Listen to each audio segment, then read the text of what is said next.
Hello friends, നമ്മൾ ഇന്നൊരു അവിയലാണ് ഉണ്ടാക്കുന്നത്. കേരള സ്റ്റൈൽ നാടൻ അവിയൽ.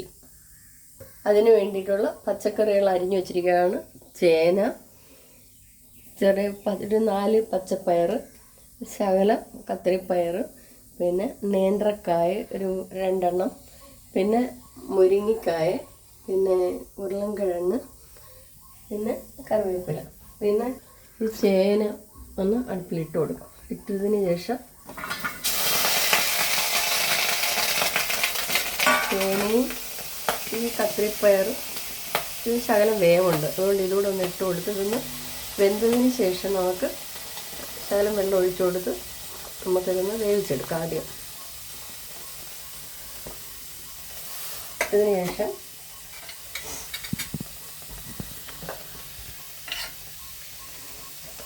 ഇതിനകത്ത് ശകലം മഞ്ഞൾപ്പൊടി ഇട്ട് കൊടുക്കാം.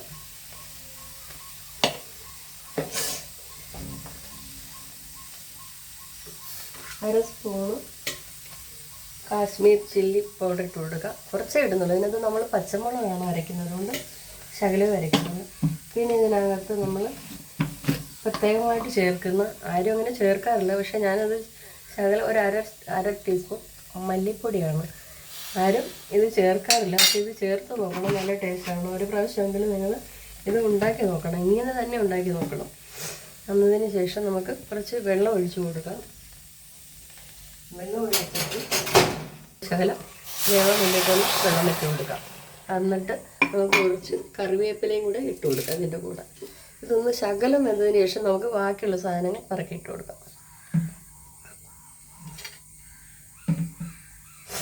ഒന്ന് ഇളക്കി വെച്ച് കൊടുക്കാം. എന്നിട്ട് ശകലം നമുക്ക് ഉപ്പും കൂടെ ഇട്ട് കൊടുക്കാം.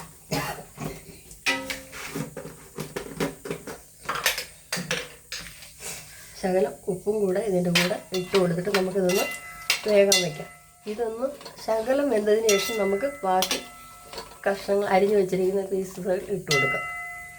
അടച്ചു വെച്ചിട്ട് ഇതൊന്ന് വേഗട്ടെ. വേഗുന്ന സമയം കൊണ്ട് നമുക്ക് ഇതിന് അരച്ചെടുക്കാനുള്ള ചേരുവകൾ എന്തെങ്കിലും നോക്കാം. നമുക്ക് ആദ്യം ഒരു 4 പച്ചമുളക്, ഒരു 5 പീസ് ചെറിയ ഉള്ളി, ഒരു അര ടീസ്പൂൺ ജീരകം, ഇതിനകത്ത് ആവശ്യമുള്ള തേങ്ങ. ഇത് നമുക്ക് മിക്സിയിലൊന്ന് ഇട്ട് അരച്ചുകൊണ്ട് വരാം. അരച്ചുകൊണ്ട് വരുമ്പോഴത്തേക്ക് നമ്മുടെ കഷ്ണങ്ങളൊക്കെ വെന്ത് പാകമാവും.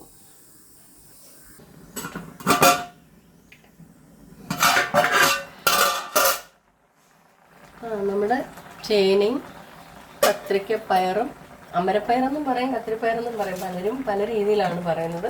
ഇനി നമുക്ക് ഈ നേന്ത്രക്ക അതൊരു വിധം വെന്തിട്ടായി. ഇനി നമുക്ക് ഈ നേന്ത്രക്ക ഇട്ട് കൊടുക്കാം. നേന്ത്രക്കായും ചെറിയ നീളമുള്ള 18 മണിയും പയറും ഇട്ട് നമുക്ക് ഈ കിഴങ്ങും കൂടെ ഇട്ട്, ഇതൊക്കെ പിന്നെ സാരമില്ല, പെട്ടെന്ന് വെന്തോളും. മറ്റേതാണ് വേവുള്ളത്. അപ്പോൾ നമുക്ക് ഇത് ഇട്ടതിന് ശേഷം ഈ മുരിങ്ങയ്ക്കായും കൂടെ ഇട്ട് കൊടുക്കാം. മുരിങ്ങയ്ക്ക ഉടയാതിരിക്കണമെങ്കിൽ മാത്രം നമ്മളിങ്ങനെ ഇലയും കൂടെ ഒന്നിച്ചങ്ങ് ഇട്ട് കൊടുക്കാം. കുറച്ച് കറിവേപ്പില കൂടി ഇതൊന്ന് ശകലം വെന്തതിന് ശേഷം നമുക്ക്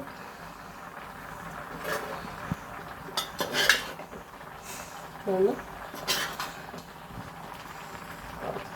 മഞ്ഞൾപ്പൊടി, ഉപ്പും മല്ലിപ്പൊടിയൊക്കെ നമ്മൾ ചേർത്ത് ഒന്ന് ഇളക്കി നല്ലതുപോലെ വെച്ചതിന് ശേഷം നമുക്ക് ഈ തേങ്ങയും പച്ചമുളകും ചെറിയ ഉള്ളിയും ജീരകവും ഇതെല്ലാം കൂടെ അരപ്പും കൂടെ നമുക്ക് ഇതിനകത്തോട്ട് ഇട്ട് കൊടുക്കാം.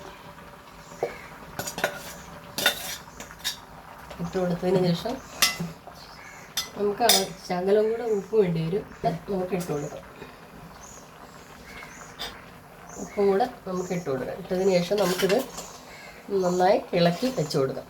നമ്മൾ അരപ്പെല്ലാം ഇട്ട് ഇളക്കി വെച്ചതിന് ശേഷം നമുക്ക് ഇത് ഇവിടെ നിന്ന് വേവട്ടെ. വെന്തതിന് ശേഷം നമുക്ക് 2 തക്കാളി ഉള്ളതും കൂടെ അരിഞ്ഞിടാം. ലാസ്റ്റ് അരിഞ്ഞിട്ടിട്ട് എല്ലാം ചിലർ വേണമെന്ന് ഒരു തൈര് ചേർക്കാം. നമ്മൾ തക്കാളിയാണ് ചേർക്കുന്നത്.